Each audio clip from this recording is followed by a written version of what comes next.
It's 5:05 and welcome into a Friday edition of the Carolina Journal News Hour. News Talk 1110 99.3 WBT. I'm Nick Craig. Good morning to you. President Donald Trump has withdrawn Ed Martin as his nominee for U.S. Attorney in the District of Columbia. This follows some recent criticisms from North Carolina Senator Thom Tillis, who cited concerns about Martin's public defense and of those charged after January the 6th. Martin has served as the interim U.S. Attorney since the inauguration back on January the 20th, but was fast approaching the May 20th confirmation deadline. Since taking office, Martin led a crackdown on lawyers that prosecuted January 6th cases in the district. Earlier this week, Senator Tillis told reporters that he had met with Martin and that he seemed like a good guy. This was Tillis earlier this week in the Capitol commenting on Martin. He is, I don't believe he's being advanced to the markup. I met with Mr. Martin. He seems like a good man. Most of my concerns related to January 6th, and he built a compelling case on some of the 15-12 prosecutions that were probably heat of the moment bad decisions, but where we probably have a difference is I think anybody that breached the perimeter should have been in prison for some period of time. Whether it's 30 days or 3 years is debatable, but I have no tolerance for anybody who entered the building on January the 6th, and that's probably where most of the friction was. I see. So he disagreed with you on that? Well, no, I have to say that Mr. Martin did a good job of explaining how there were people that probably got caught up in it, but they made the stupid decision to come through a building that had been breached and that the police officers and others were saying stay away. So the difference wasn't that they should be charged, in my estimation, it's by how much. That's an argument I'm willing to have, but we have to be very, very clear that what happened on January the 6th was wrong. It wasn't, it was not prompted or created by other people to put those people in trouble. They made a stupid decision and they disgraced the United States by absolutely destroying the Capitol, and I can't have any patience for That's Senator Tillis earlier this week commenting to that audio from CBS News this morning. Tillis again remarked that Martin did do a good job in explaining some of the comments there, but still noted he would not support him. He noted that if Martin were being put forward as a U.S. attorney in any district other than the District of Columbia, where January 6th took place, that he would probably support him. During a press conference earlier this week in the Oval Office, Trump was asked for a response to Tillis's objection to Martin. Trump told reporters, quote, "It's disappointing because I know Ed, he's very talented. People have noticed a big difference in D.C." Trump told reporters he wasn't aware of the Tillis objection to Martin, saying, quote, "If anybody voted against him, I feel very badly, only in the sense that in this short time that he has been here, crime is down 25% in Washington, D.C. But that's really up to the senators. They have to follow their heart and they have to follow their mind." Trump told reporters yesterday that the White House plans to announce a new nominee over the next 2 days and hinted that Martin could be brought on board for a position in the U.S. Department of Justice. Then last night, a post from Senator Tillis on his X account at Senator Thom Tillis reads as follows. With some rumors that Judge Jeanine Pirro could be potentially tapped for the position, he writes, quote, "Jeanine Pirro has had a long and storied career as a prosecutor, and she is a great choice by POTUS to serve as U.S. Attorney for D.C." So seemingly throwing support behind Judge Jeanine Pirro, who has been rumored for that position.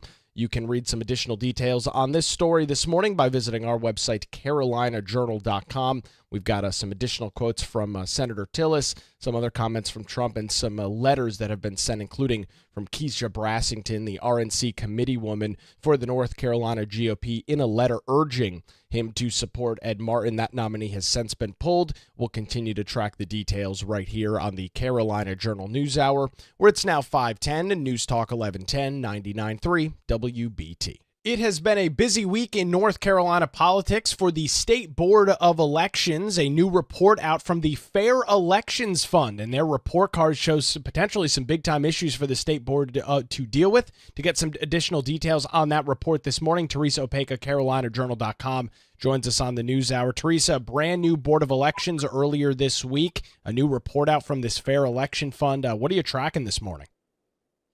Yeah, good morning, Nick. Thanks for having me. So, yeah, it's been a busy week as far as the North Carolina State Board of Elections is concerned because we officially have some new members on the board. That all came about last week when State Auditor Dave Bullock nominated, or actually he chose from the nomination from the NCGOP. We've got Francis DeLuca of Wilmington, who is the new chairman of the board. They picked him this past week. And also Robert Anthony Ruscio of Catawba County is also a new member. So yeah, some changes, some shakeups. You had Stacey Four Eggers, the fourth. He was on the old board, but he was chosen as secretary. And as I mentioned, Francis DeLuca of Wilmington was chosen as chair. And so, a whole new ball game. We still have returning members, Democratic members, Siobhan Millen and Jeff Carmen. Jeff Carmen was the previous secretary. So, yep, it was a bit of a little wait and see. I did cover that as well. And also Executive Director Karen Brinson Bell is out. And she wanted to give a speech, before they adjourned, but it was quite interesting that the new head of the board didn't allow for that to happen. And so we, had all that going on and just trying to do a little bit of a recap. So, so all that said, Carmen and Millen, Karen Brinson Bell, and Stacey Four Eggers were part of the old board that got this grade of a C, although Eggers was more or less on the losing side, if you want to call it the losing side. He didn't have much of a pull when it came to voting. What this is called is the Fair Election Fund. They're considered a nonpartisan national election integrity watchdog. They gave the NCSBE C based on multiple failures that was undermining voter confidence with administering the 2024 election. Their main point they pointed out was the initial blocking of Justice for All party candidate Dr. Cornel West. And go ahead. All right, go ahead. I was going to say, with all of this taking place, Teresa, there's been a lot of criticism of Dave Bullock and Republicans in North Carolina for having the audacity to make changes to the North Carolina State Board of Elections. But if we take this FEF report and take anything from this, Teresa, a C is, while it's a passing grade, it's not necessarily a great grade, indicating that there's some issues within the State Board of Elections. Oh, right. And that was mentioned at this past week's meeting. Believe it was Siobhan Millen. I'm not looking at my story, but it said, well, this is kind of, why don't you keep Karen Brinson Bell in, and it's not a good look and all of this. And basically, as far as chair, like all these changes were not a good look for the election board. And Eggers said, well, turnabout's, well, you didn't say this, but turnabout's fair play. This was done when Cooper took over, when former Governor Roy Cooper took over, it changed. So it can change, it's just one party does it, it's okay. Another one, maybe not. But yeah, you're right. So what they did to get that C grade, again, we just mentioned about Cornel West, and that took, went through several alliterations, and finally a judge decided, no, you have to allow him and the other candidates, also Robert F. Kennedy, who was also a presidential candidate, you have to allow them to go on to the ballot. So that was, it cost the board. They're looking at maybe a possible $77,000 bill for lawyers' fees they're being sued for. We're kind of wait and see on that.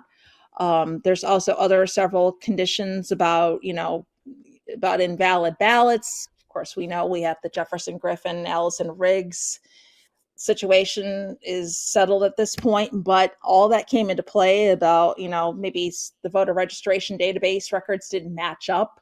Maybe there's been some ballots that were not properly counted.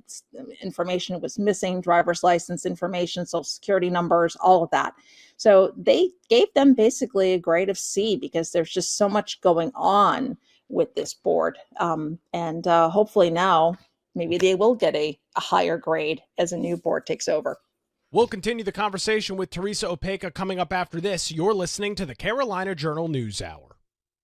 Where it's now 5:15, News Talk 1110, 99.3 WBT. Time for a look at the roadways this morning with Boomer Von Cannon. Hey, thank you, Nick. Live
It's 521. Welcome back to the Carolina Journal News Hour. Earlier this week, Peyton McNabb, a North Carolina native and sports ambassador for the Independent Women's Forum, testified before the Department of Government Efficiency subcommittee hearing called Unfair Play, Keeping Men Out of Women's Sports. McNabb told the group during her committee, "I want you all to know that the issue is very real. I didn't realize how big of an issue it was until it personally affected me." She explained to the committee that her father had enrolled her in sports from the time that she could walk, and McNabb expressed her gratitude for having grown up playing sports as she learned many valuable life lessons and skills. Through high school, she played volleyball, basketball, and softball. McNabb's story began back in 2022 when she was just 17 years old and suffered a traumatic brain injury after being struck in the face by a volleyball spiked by a transgender athlete on the opposing team. McNabb told the committee, "I went into this game knowing that there was a male opponent, and I felt helpless and had no idea as to what I could do. Neither I, my team, nor the administration agreed that we should be playing against a male, but the game went on." This was McNabb's final day of playing volleyball. As a result of her injuries, she navigates challenges daily, including severe headaches, balance issues, and some issues as it relates to vision impairment. She said she decided to turn her pain into purpose and advocate for women nationwide, especially her younger sister, Avery. McNabb explained that since she has spoken out, she has heard from many other young females who see male athletes competing in women's sports in their schools. McNabb telling the committee, quote, "The fear of being severely injured by a male athlete who is undisputedly on average bigger, faster, and stronger than the average female is very real." She has worked alongside Riley Gaines, a former collegiate swimmer, advocating for the passage of House Bill 574. That was the Fairness in Women's Sports Act in the North Carolina General Assembly. That became law back in August of 2023. Western Carolina University, where McNabb is a student, recently announced that it would not abide by President Donald Trump's executive order defending women from a gender ideology and restoring biological truth to the federal government. This order prohibits federal funds from being used for promotion of gender ideology, enforces intimate spaces based on biological sexes, not gender identity, and throws out Title IX policies issued by the Biden administration based specifically on gender ideology. Just 2 days after the executive order was signed, WCU's chief compliance officer said in an email, "We are not making changes based on this executive order." During a recent Title IX hearing at WCU, McNabb was cleared of sexual harassment accusations related to a May 2024 incident in which she confronted an individual she believed to be a biological male in a women's bathroom. Back on February the 5th of this year, Trump signed the Keep Men Out of Women's Sports executive order, which rescinds federal funding from educational programs that, quote, "deprive women and girls of their fair athletic opportunities, which results in the endangerment, humiliation, and silencing of women and girls and deprives them of privacy." The order also establishes U.S. policies to broadly oppose male participation in women's sports, citing matters of safety, fairness, dignity, and truth. Peyton McNabb was also invited to be a special guest of Trump and the First Lady during the joint congressional address that the president gave back in March. McNabb telling the committee, "What we are talking about is reality and basic truths. Men have an inherent biological advantage over women when it comes to sports. This advantage is particularly prominent with respect to activities where speed, size, power, strength, or cardio characteristics determine performance." McNabb advocated for state-level legislation that defends biological sex and keeps female sports safe for women. She also argued that all 50 states should have this kind of legislation. You can read more from Peyton McNabb, her story, on our website this morning, carolinajournal.com. The story headline, "McNabb testifies before DOGE subcommittee." You can, again, read that on our website, carolinajournal.com, where it's now 526, News Talk 1110, 99.3 WBT. Continuing our discussion this morning with Teresa Opeka from carolinajournal.com about a recent report card giving the North Carolina State Board of Elections a C in the 2024 general election.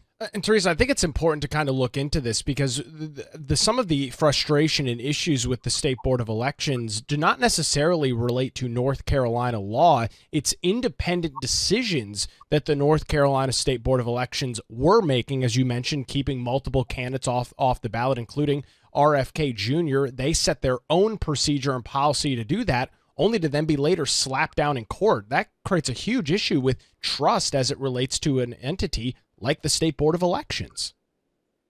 Oh, it absolutely does. It really does. And, going back to that trust issue, we had DeLuca, who is the new chair. He said on Wednesday at the board meeting, he looks forward to working with everybody, and his aim is to have fair elections and make sure they follow the law.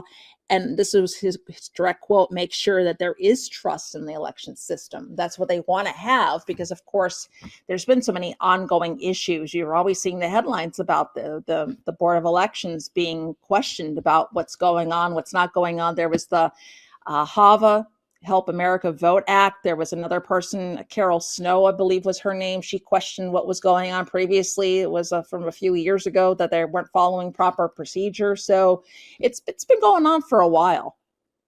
And it's interesting, if you look at some various political polling as it relates to election integrity, Teresa, folks might find it rather interesting that it actually is somewhat of a bipartisan issue. When you look at those crosstabs, you find that while Republicans tend to be the largest group, there's still a significant amount of independents, our largest voting bloc in the state, and even Democrats that have serious questions about election integrity and the sanctity and safety of elections, specifically here in North Carolina.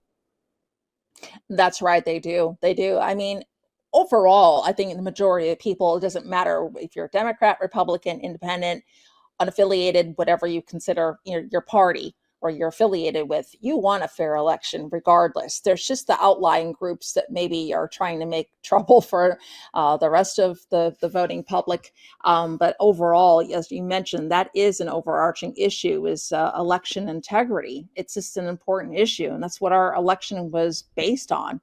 That's why over the last several years, you have all this questioning back and forth. You're hearing this in the headlines, hearing it in the news. People just want fair elections, and, maybe not extending absentee ballots out to the 19th day of whatever, or just having, when I did an absentee ballot back in college, it's because I wasn't home at the time.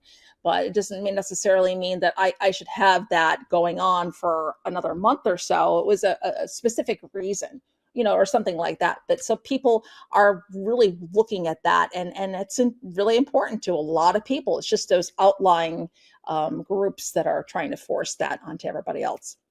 Yeah, and you look at the North Carolina General Assembly, they have made plenty of changes as it relates to election law. Obviously, the story that you were just mentioning earlier, the changes to the election board that did come out of the legislature late last year. And Teresa, I think it's only fair to assume that many lawmakers may have heard some of these complaints from their various constituents, which is maybe one of the reasons why they put forward these changes and moving the State Board of Elections out of the governor and under the state auditor and Dave Bullock. Oh, yeah, absolutely. Absolutely. Earlier this week, we had council state meeting and talked to Governor Josh Stein afterward. And he's like, well, this is the only state now that has the auditor running elections. But the auditor, when you stop to think about it, is an independent voice auditing, what all different departments, all different agencies, and it's taking a step back. And maybe he's an independent voice. It's not partisan. It's not the legislature, and it's not the governor. It's an independent office that's taking a look at this. So maybe this is a good idea. And just because North Carolina is the only one that has it doesn't mean it's wrong. Yeah, you look at plenty of other states. Arizona's the big one. Pennsylvania, the Secretary of State is the individual in charge of their elections. So many other states have people besides the governor who is in charge of those elections. Teresa, looking at the Fair Election Fund report, they have over 80 recommendations to improve election administration across the United States, many of those valid in North Carolina. Where can folks go this morning and read some additional details, not only on the report itself, but some of the big-time changes that have been taking place as it relates to the board? Sure, they can head on over to our website, carolinajournal.com. Teresa Opeka joins us this morning on the Carolina Journal News Hour. Where it's now 5:31, News Talk 1110, 99.3 WBT. Another look at traffic this morning with the great Boomer Von Cannon. All right, thank you.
And you're live.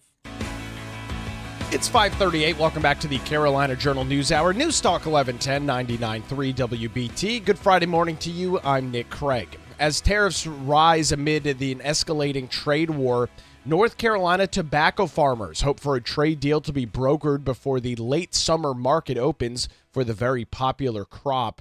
North Carolina leads the nation in tobacco exports, producing some 260 million pounds annually, accounting for almost 60% of U.S. tobacco production. Brent Leggett, a first-generation farmer in Nash County, has a large operation totaling more than 4,000 acres. 450 of those are tobacco growing acres. They also raise sweet potatoes, cotton, peanuts, soybeans, corn, watermelon, and even operate a roadside strawberry stand known as Leggett Farms that employs 10 full-time employees and has about 90 H-2A workers seasonally. He told the Carolina Journal, right now there's a lot of uncertainty, but the crop is just being planted. He noted that some growers have chosen to reduce their planting as they head later into the year. According to Leggett, farmers are maintaining the status quo while watching the news and anticipating what's coming next. Most markets open around August the 20th, and Leggett said that most farmers, including himself, remain optimistic that some negotiation or trade deal can be appropriated by then. Noting, quote, "I'm still bullish on American agriculture, but I do know that American agriculture has not always been treated fairly in trade negotiations or trade deals. One of my biggest concerns is that everything we do in North Carolina and the United States operates in a regulated economy. We have the EPA and the U.S. Department of Labor. We're put under so many regulations that none of these foreign countries are. They sell their products at the same price for ours. The American farmers need to be looked after," end quote. According to data from the Office of the U.S. Trade Representative, in 2024, North Carolina exported more than $5.9 billion in goods to China, $1.2 billion to Japan, $13 billion to Asia as a whole, and almost $10 billion to the European Union. With that, in 2022, North Carolina exported more than $500 million in tobacco, with tobacco distributors having commented that manufacturing remains robust and suppliers are negotiating with customers. A spokesperson for R.J. Reynolds said, quote, "Our U.S. manufacturing is very robust. We've recently added 300 manufacturing positions at our U.S. factories, mainly dedicated to growing our smokeless portfolio. For any of our products or components manufactured outside the United States, as many businesses are currently doing, we're working on our longtime suppliers to find outcomes and solutions that align with everyone's goals." North Carolina has 822 tobacco farms across the state. They generate a revenue of $557 million and add almost $200 million to the state's GDP, according to a recent report from the John Locke Foundation. Tobacco manufacturers in the state generate $36 billion in output and contribute $31 billion to the state's GDP, employing approximately 5,000 workers and paying them over $370 million in wages. The tobacco wholesale sector brings in another $15 billion in revenue and adds 9 to the GDP, and that market supports about 4,500 jobs. So a major industry across North Carolina. The imposed tariffs could result in a significant downturn in those numbers. International markets such as China could also see substantial export downturns due to increased tariffs, which would have a trickle-down effect on those states' tobacco farmers. This is our continuing series as we watch tariffs and trade wars and the impacts on North Carolina farms and families. You can read some additional details over on our website this morning, carolinajournal.com, where it's now 5:42 on the Carolina Journal News Hour. We are continuing to track Hurricane Helene response and recovery in western North Carolina. This morning, we've got an update from country music star Eric Church as he continues his private recovery and relief efforts out west. To get some details on that this morning, Katie Zender, carolinajournal.com, joins us on the Carolina Journal News Hour. Katie, you and I chatted about a month ago about the country music singer that is Eric Church and all of the work that he's done for western North Carolina. Some exciting news coming out of his camp this morning. What's the latest? Hi, good morning, Nick. Thank you for having me back on. Yeah, so this story is something that has been going on for a couple of months now. I believe it was announced back in February that Eric Church had purchased his first property where he was going to build a housing development for Hurricane Helene victims. That first property was broken ground on back in April. Somewhere in between that time, between the purchase of the first property and when he broke ground on it, he actually purchased a second property as well. And, all of this funding is coming from the Concert for Carolina, which took place last October, just almost exactly 1 month after the hurricane hit. Eric Church teamed up with Luke Combs, along with a number of other country music stars and North Carolina natives. Luke Combs is from Asheville. Other stars included, Scotty McCreery, Bailey Zimmerman, and a number of other, notable, not just country artists, but just artists in general that are very well known that came together to put on this benefit for North Carolina. And they raised almost $25 million for Helene's recovery efforts. Yeah, and you've walked us through some of those details in that concert. As I understand it, essentially half of the proceeds were split between Church and Luke Combs. And since then, the process of that money being doled out has taken place. What are the details we're learning about this second property? I guess before we get into the second property, what did he do with his first property and what can we expect for this second? Right. So the first property is about a 40 to 45 development home. He broke ground on it about mid-April. Construction is underway, and they're hoping to have people in those homes by the end of the summer. He also purchased a second property, I believe it was sometime in March, for another housing development, just like this first one.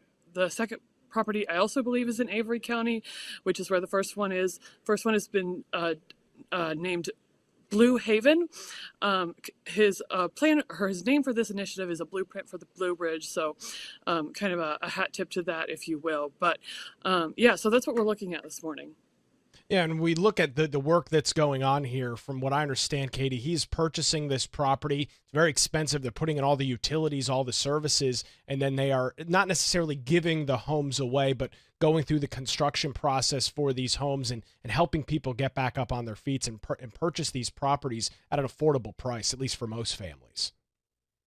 Right. So that is one of his initiatives here, is he really wants to create a path to home ownership for people that might not otherwise be in a financial position to ever own a home. And so that's really one of his goals with this initiative. We look at this second property that has now been purchased, and obviously the details are relatively sparse. It came out of a radio interview back a couple of weeks ago. But Katie, this is a significant undertaking that we're talking about, to go through and deal with everything associated with building a housing development. I mean, folks see normal traditional housing developments popping up all over the state of North Carolina. Some of these developments take years to come to fruition. He's acted very quickly on this, and he's got some deadlines and some goals as to how quickly he wants to get people back into the homes. Right. So he's really been able to move on this really quickly. He did purchase that second property, I believe, in March. But earlier this week, he did a podcast interview with radio personality Bobby Bones, who is fairly well known and well respected in kind of the country music world. But he confirmed to Bones on that interview that he had purchased 2 additional properties. Now, what I don't know, Nick, is this. So we know that he purchased that second property in March. So when he went on that interview earlier this week, when he said 2 additional properties, I don't know if that second property that he purchased in March is included in those 2 properties. So it could be 2 properties in addition to that, or that property could be included in those 2 properties. So we're looking at about 3 to 4 properties in total here. Well, and Katie, really what we're looking at here is private individuals, in this case, celebrities, of course, that have the ability and the name ID to raise money and get things moving. Private entities that have come in and really helped pick up the slack in many cases where portions of Western North Carolina are not at the position to really facilitate a lot of this stuff themselves. Right, that's exactly right, Nick. And so after the Concert for Carolina, the money was split between Church and Combs. So Church here has got about $14.5 million. And so he's approached by all these charities, and they're saying, hey, why don't you give it to us? So he starts talking to them and asking questions, what are you doing? And so as he's in conversation with them, he said he found a void, that no one was doing anything about housing. And so that's when he started reaching out to his network, people that he's in contact with, which includes Kevin Clayton, who's the CEO of Clayton Homes. And so they started putting together this initiative, and he said, quote, "We came up with this novel idea of building permanent housing, not temporary, and not only allowing them to live there for a a period of time cost-free. We call it a blueprint for the Blue Ridge. The whole key is we want to give them a path to ownership for that home. A lot of those people there are people who may never have owned a home in their lives because of their financial situation. And then he goes on.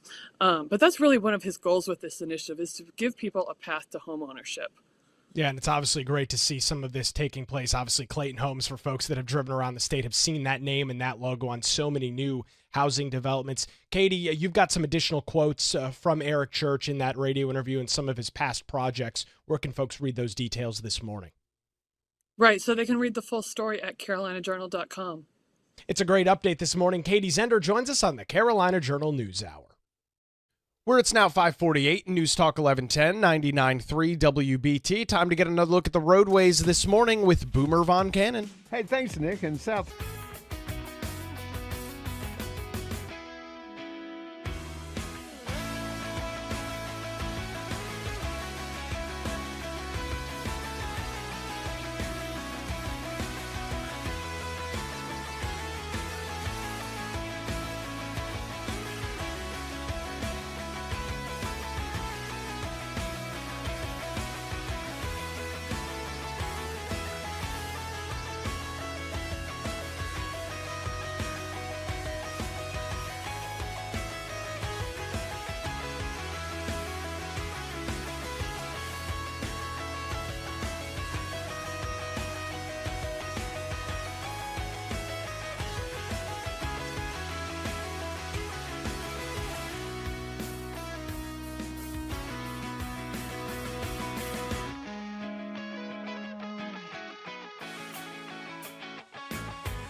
5:55. Welcome back to the Carolina Journal News Hour. News Talk 1110, 99.3 WBT. Keeping an eye on a piece of legislation that we have been talking about over the last couple of weeks.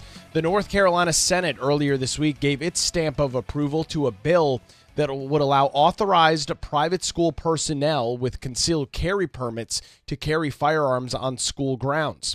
According to State Senator Steve Jarvis, the Republican out of Davidson County, he says this isn't a mandate. It's a choice for schools to decide what's best. Many private schools, especially those in rural areas, face long law enforcement response times, making on-site protection critical, adding that this isn't about arming everyone. It's about equipping schools to deter threats while honoring parents' desires for school safeties only vetted, trained individuals chosen by school leaders can carry. It's a local control trusting schools and parents. Under Senate Bill 280, employees or volunteers with concealed carry permits may carry firearms, but only with explicit authorization from the private school board or administration director. Stringent requirements include mandatory annual training that exceeds current concealed carry standards and focuses on safety and appropriate firearm use. Schools would need to adopt a clear written procedure that outlines concealed carry policies and share those guidelines with parents each year. The bill also addresses facilities that serve as both schools and places of worship, allowing individuals to carry concealed weapons during events such as funerals or wedding services. The measure passed in a party line vote earlier this week, 29-18, after Democrats put forth several amendments to change the bill. The amendments included limiting armed personnel to law enforcement officers or military veterans without dishonorable discharges, prohibiting private schools from requiring concealed carry permits for employment, and imposing strict liability for incidents involving firearms on campuses. All of the Democrat-led amendments were tabled by the Republican majority, and they did not go forward. With some other comments and criticisms coming in from individuals like Senate Minority Leader Sidney Batch, the Democrat out of Wake County. You can read more on this legislation and the House version of this bill over on our website this morning, carolinajournal.com. That's going to do it for a Friday edition of the Carolina Journal News Hour. WBT News is next, followed by Good Morning BT. We're back with you Monday morning, 5 to 6, right here on News Talk 1110 and 99.3 WBT.